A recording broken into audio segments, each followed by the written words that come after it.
What's up, everybody? King of Fomo here, coming at you with your daily crypto update. It's been a long time since my last video, but I'm not going to get into the details of that. You guys can follow me over there on Patreon, and I'll talk to you more about that over there because it gets kind of boring. But nonetheless, we're going to talk about Kaspa. This has been the main thing that I have been doing all year. Trust me, you guys haven't really been missing out on anything. I've sort of skipped the meme coin phase, and Kaspa's really all I've really been doing for the past year. And we have some important news to talk about with this whole coin and ecosystem and mining journey that I've been on for the past year today. Mainly, I want to focus on the fact that Kaspa Iceriver hosting is back up and running. This has been down for quite a while, and I know some of you guys who have maybe been looking at Kaspa on the sidelines and looking for an easy way to get into mining at Kaspa. This has been probably the best experience that I've had using Iceriver's hosted mining, rather than, and I've used a lot of different things. We'll talk about that a little bit later towards the end of the video. But nonetheless, you guys wanted, if like I said, do some research on this, check this out, because the last time hosting was available, it was up for maybe like a month and a half before it got sold out, and it's been sold out for quite a while now. And with that being said, too, we also have two new miners from Iceriver that have launched and that have sort of gotten a price correction since then. So the deal with that you're getting with these in terms of the money that you're paying per hash rate is really good on the KS5M and the KS5L at the current moment. Now, if other miners come out that are more powerful, or if there's another price drop with Bitmain or anything else, then that will change. But right now, this is a really good deal. So, just to show you guys that I know a little bit about what I'm talking about, I am new to the whole mining scene. There's still a lot of people that are way better than me at this. But like I said, I got started. You guys can look at my old Kaspa videos from almost a year ago. It's been about a year since I placed my first Iceriver order in, and I started mining, I believe it was in August, in the beginning of August of 2023. So since then, these are a couple of my miners and how they've been doing. Now, this is not everything that I have earned because I've sort of switched wallets, and I've moved to different companies and done hosting with different people, and things have changed around a lot. But nonetheless, this is a big chunk of what I have earned with Kaspa. So this is one of my miners that I have hosted over there with NetSonic.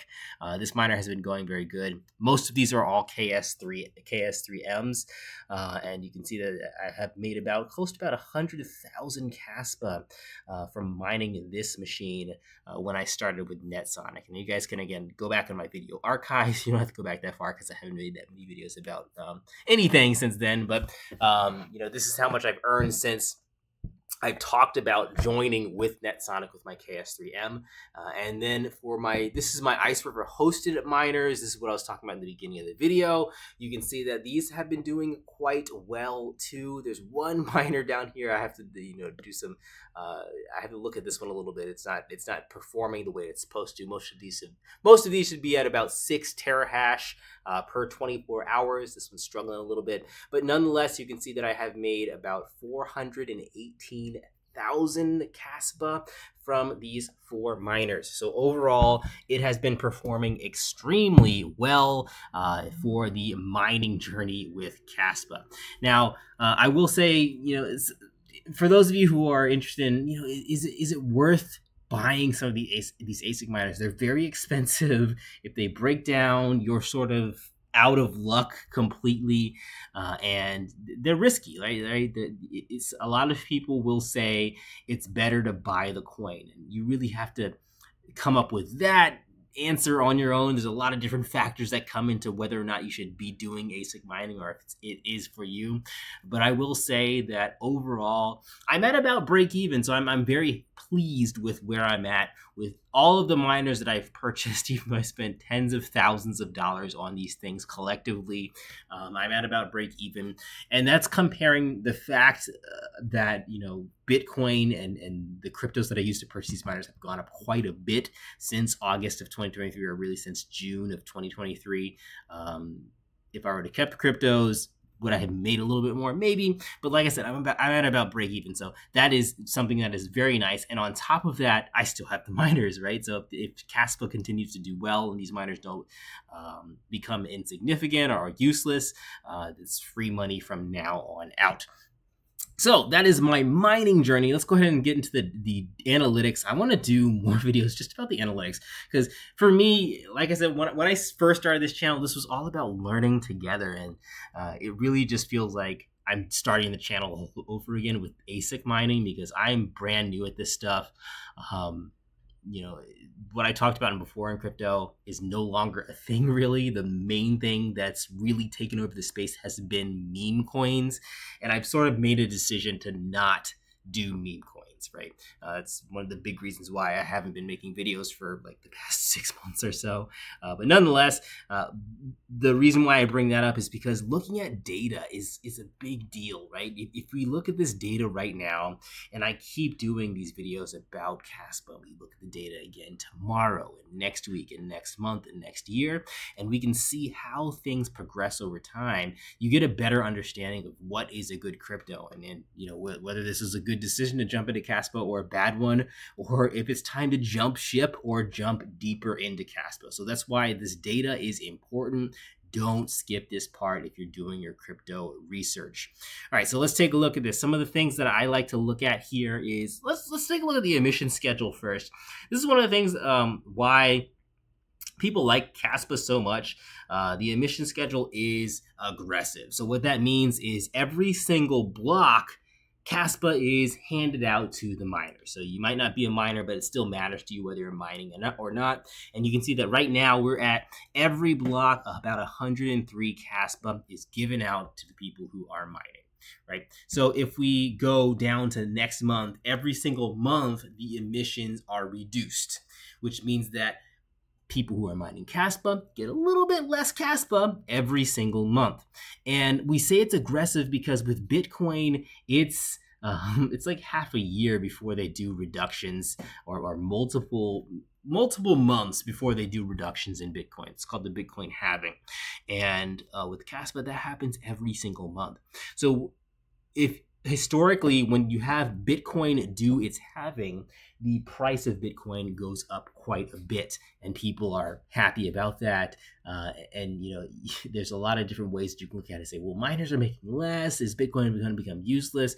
Yeah, those are things that could happen, but that has never happened. It's always been good for Bitcoin when there's less supply available and the demand stays the same or goes up. And Kaspa's really been doing a good job with making the emission schedule aggressive in its rewards going down, but not too aggressive to the point of where, like, why would people bother to mine this? Because it's becoming way more expensive to mine and the price is not keeping up. So this is one of the reasons why a lot of people are excited about Kaspa. And not only does that affect the price, like that's all good and well, but one of the main reasons why Kaspa has an aggressive emissions reduction schedule is to distribute the coins much more fairly across everyone in the Kaspa ecosystem. So anyone can purchase one of these ASIC miners, or anyone can really be a miner from the beginning of Kaspa. And the fact that they're giving out as many coins as they can before the coins stop printing is important, because Bitcoin sort of has a problem with people who are mining it not being the ones who are getting most of the Bitcoin. Most of the Bitcoin is going, the new Bitcoin is going to these giant farms of these people with huge amounts of money.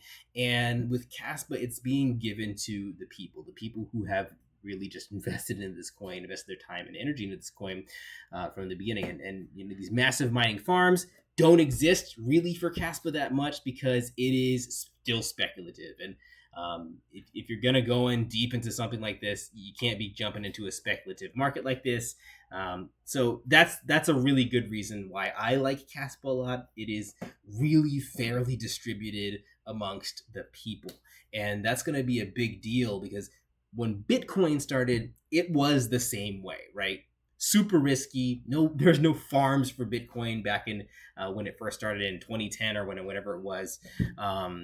it was just the people's coin. It was nicely distributed, and the same case is happening for Kaspa, but at a much faster scale. So some other stuff that we can look at. You guys can make sure you take a snapshot of these numbers right here. Right now, we're at 98 Kaspa per block, and I think Kaspa's working at about 1 block per second. So that is some numbers to keep in mind right there. We'll review those a little bit later. We'll kind of refer back to this video later when we make other videos about this in the future. Take a look at the next screen right here. Top wallets, top addresses. So this is important right here. We're going to kind of quickly talk about this. With a lot of other coins, you know, we can talk about things like Lithium and just some other proof of work coins that want to be the competitors to Bitcoin. You have problems with venture capitalists and just huge companies, huge Mr. Moneybags taking too much of the supply and manipulating it, or just making it being unattractive overall. You never want to have like one guy or two guys be able to dump the entire coin on you and to start all over again and continue making their wealth that way off of the backs of people who really do believe in the coin. And with Kaspa, what I like to look at is, are we going to face that problem, right? And it looks like no, at least right now. So you can see that the top 1,000 addresses. So that's it's less than 1%. A little more than a little less than 1%. Top 1,000 addresses is 57% of the circulating supply, which is a pretty good number. So you might say that's less than 1%, owning 50% of the supply. That's not too good. Looking at just the distribution of U.S. household wealth.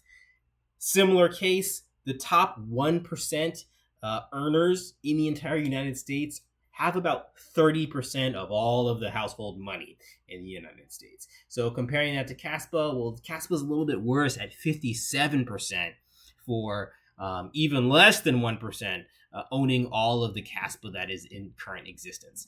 But the other thing you have to keep in mind, you have to subtract a big chunk of that 57% from exchanges. So if we scroll down here, you can see 3% from Gate, 3% from Mexi, 2% from Uphold. These are exchanges. So the exchanges, technically, they have the Kaspa, but they don't really own the Kaspa because other people are using the exchanges. So you can subtract a pretty good chunk from here.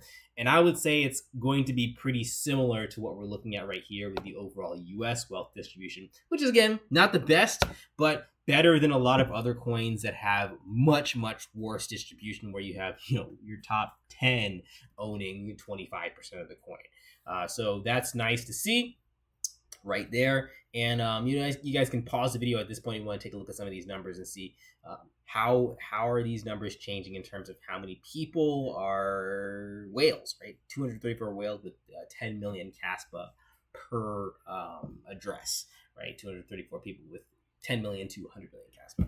All right, so let's go ahead and move along here and look at Kaspalytics. Kaspalytics, we like to take a look at a couple things right here. Let's see, the difficulty or hash rate. So hash rate is what we talked about a little bit earlier in the video with Bitcoin versus Kaspa and that block reward reducing over time.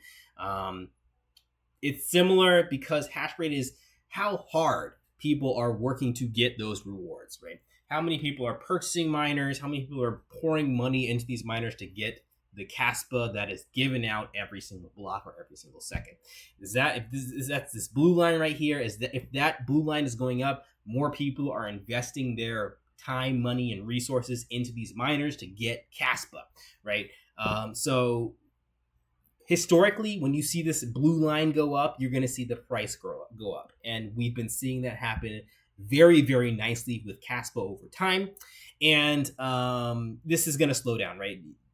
Something you have to understand with market cap and price, it doesn't just, you can't just have it go up vertically.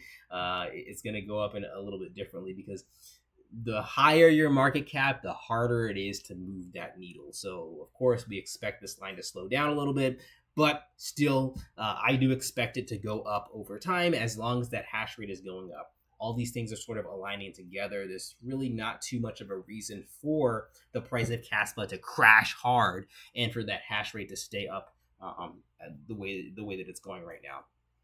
And on top of that, all the stuff we talked about is all positive. It's all comparing to Bitcoin, but Kaspa has a lot of other things going on behind the scenes in terms of smart contracts.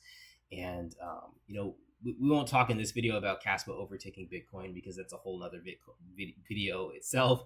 But just comparing Kaspa to Bitcoin, it's looking like a good competitor, and putting on top of that things that are in the works, like smart contracts and stuff, really helps you to understand this is not a coin that's, in my opinion, it's not just going to disappear tomorrow. And you have other competitors that are out there, Kaspa competitors, Bitcoin competitors, that I've taken a look at, and they're lacking in at least one area that we've already talked about before, whether that be coin distribution, top wallet addresses, hash rates, a lot of different things work with Kaspa. Some of them don't work with other coins, right? They might do something better, like transactions better, but they do something else a lot worse. So I like the balance that Kaspa has. And the final thing that I'm going to sort of touch on, again, we're sort of running out of time here before you guys get too bored and click off this video, is the miners, right? So right now, Iceriver is at an event, Mining Disrupt, from June 24th to June 26th, something like that. So they might be announcing some more stuff with Kaspa and these Iceriver miners. So we'll see what happens in the next couple days. Personally, I don't think they're gonna. They've really just done some new announcements. So I don't think they're gonna announce anything super new yet, at least in the short term. But it's something that I will be keeping an eye on and letting you guys know if anything comes out of Mining Disrupt for Iceriver. But yeah, some other King of Fomo news. I did order some more miners. Like I said, I got into I got into more hosting, right? So I'm getting some KS5Ms added to my list of KS3Ms, and on top of that, I am also getting a Bitmain KS. Let's see here. I'm forgetting the names of this. KS5. I don't think it's the Pro. I think I'm getting the KS5. So that's going to be coming in the next couple months, and I'll give you guys an update on when those get deployed out here too. That is everything for today, guys. I'll catch you in the next video. Like, comment, subscribe. The Patreon's still there. Hopefully, I'll be churning out more of these videos. We're going to be focusing on Kaspa mainly, unless I find something else interesting in crypto. Peace out.